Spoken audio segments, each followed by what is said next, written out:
रुचि, कहाँ चल दी सुबह सुबह? अब तुम्हें पता है ना, आज दीदी और जीजाजी आने वाले हैं।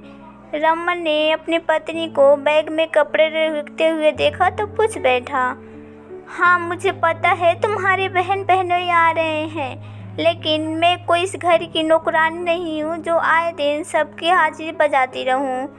मैं जा रही हूँ अपने मायके, तुम और तुम्हारी माँ संभालो अपने मेहमानों को। रुचि चिल्लाते हुए बोली। देखो रुचि, तुम्हें जाना है तो जाओ, लेकिन मेरी माँ और बहनों को रोज रोज अपमान करने की ज़रूरत नहीं है। वैसे भी तुम घर में करती ही क्या हो? साफ सफाई का मुँहवाली करती है और रसोई में सारा दिन माँ ही काम करती है। रमन ने झल्लाते हुए बोला। हाँ हाँ, तुम्हें तो सारी कमी मुझ में ही नज़र आती है, और मैं करूँ भी तुम्हारे घर का काम क्यों? बहू हूँ, कोई नौकरानी नहीं। रुचि ने हर घर तुम्हारा भी है और अपने घर को सब संभालते हैं। आखिर तुम कब इस घर को अपना समझोगी? रमन ने समझाते हुए कहा, लेकिन रुचि बिना कुछ सुने ही बैग उठाकर चल दी। रमन बहुत परेशान हो चुका था। रुचि की इस आदत से शादी को 1 साल हो चुका था। रुचि ना तो घर का काम करती थी और ना ही किसी से सीधे मुँह बात करती थी। फिर भी हर वक्त एहसान जताती रहती कि जैसे रमन से शादी करके ही उसने उसके और उसके परिवार के ऊपर एहसान कर दिया। रमन रुचि से बहुत प्यार करता था, लेकिन उसका ये खौफ उससे बर्दाश्त नहीं होता था। घर में रुचि कोई भी काम नहीं करती थी। सारा दिन फ़ोन पर बातें करती रहती, घूमते फिरते वक्त बिताती। आए दिन रुचि अपने मायके चली जाती थी, लेकिन इस बार रमन ने भी ठान लिया था कि रुचि की अकल ठिकाने लगानी ही पड़ेगी। रुचि की मायके गए 4 दिन हो गए थे। रमन की सबने सोचा कि दामाद बाबू रुचि को लेने आए हैं, लेकिन रमन ने आराम से दोनों वक्त का खाना खाया और आराम करने लगा। रुचि भी इंतज़ार कर रही थी कि रमन उससे वापस चलने को कहेगा, लेकिन रमन बिना कुछ बोले सोने चला गया। रुचि के मम्मी पापा भी दामाद को इस तरह देखकर हैरान थे, क्योंकि रमन कभी ज़्यादा देर रुकता नहीं था। सुबह भी रमन आराम से देर से उठा और छत पर टहलने लगा। चाय नाश्ता करके फिर आराम से टीवी देखने लगा।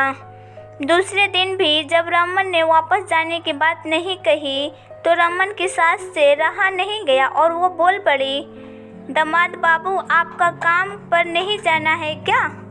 पहले तो आप हमेशा जल्दी में रहते थे, लेकिन इस बार मम्मी जी, वो मेरी नौकरी छूट गई है। माँ भी 2 महीने के लिए मामा जी के यहाँ गई। अब मेरी पत्नी भी यहीं है, तो मैंने सोचा मैं भी यहीं चला आता हूँ। मम्मी जी, आपको मेरे यहाँ रहना परेशानी हो रही है क्या? रमन बड़ी सहजता से बोला। रमन की नौकरी छूटने की बात सुनकर रुचि और रुचि की माँ दोनों सख्ते में आ गए। रुचि तो रोने लगी कि पहले ही रमन मेरे खर्चे पर कंजूसी करता था, अब तो वो मुझे बिल्कुल भी पैसे नहीं देगा। ऐसे बेरोजगार आदमी के साथ मेरा गुजारा कैसे होगा? अगले दिन रमन के ससुर जी ने रमन को समझाते हुए कहा, दामाद बाबू, आपकी नौकरी छूट गई है तो इस तरह हाथ पर हाथ धरकर बैठने से काम थोड़े ही चलेगा। आपको दूसरी नौकरी ढूंढनी चाहिए। आखिर परिवार चलाने के लिए काम तो करना ही पड़ता है। पापा जी, लगता है आपको मेरा घर यहाँ रहना अच्छा नहीं लगा। अरे आखिर ये ससुराल है, यहाँ रहकर मुझे काम करने की क्या ज़रूरत है? वैसे भी मैं बहुत थक गया हूँ काम करते करते, कुछ महीने आराम करना चाहता हूँ, जैसे आपकी बेटी अपने ससुराल में आराम से रहती है। रमन की इस बात सुनकर रुचि के पिता विफरत हुए, बोले, दामाद बाबू, हमें पता नहीं था आप इतने कामचोर और निठल्ले हैं, नहीं तो हम अपनी बेटी का हाथ आपके हाथ में कभी नहीं देते। ऐसे निठाला दामाद हमें नहीं चाहिए जो हमारी बेटी की ज़रूरतें भी पूरी नहीं कर सकता। क्यों ससुर जी, दामाद कुछ महीने काम धंधा छोड़कर आराम से अपने ससुराल में नहीं रह सकता, तो आपकी बेटी बिना कुछ किए हक जमाकर अपने ससुराल में कैसे रह सकती है? आपको निठाला दामाद नहीं चलेगा तो मेरे परिवार को निठल्ली बहू कैसे चलेगी? रमन की बात सुनकर सारे घरवाले एक दूसरे के मुंह ताकने लगे। रुचि भी शर्मिंदगी से नज़र झुकाए खड़ी रही। रुचि के मम्मी पापा को भी इस बात का एहसास हो रहा था कि अपनी बेटी की गलतियों को बढ़ावा देकर उन्होंने अच्छा नहीं किया। यदि शुरुआत में ही उन्होंने बेटी को ये शिक्षा दी होती कि अब ससुराल ही तुम्हारा अपना घर है, तो शायद रुचि यूं अपने ससुराल वालों को परेशान नहीं करती। रुचि, रमन ठीक बोल रहा है।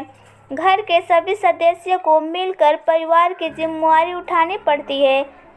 तुम अगर बैठे बैठे सिर्फ तो कभी किसी के दिल में जगह बना ही नहीं पाओगी।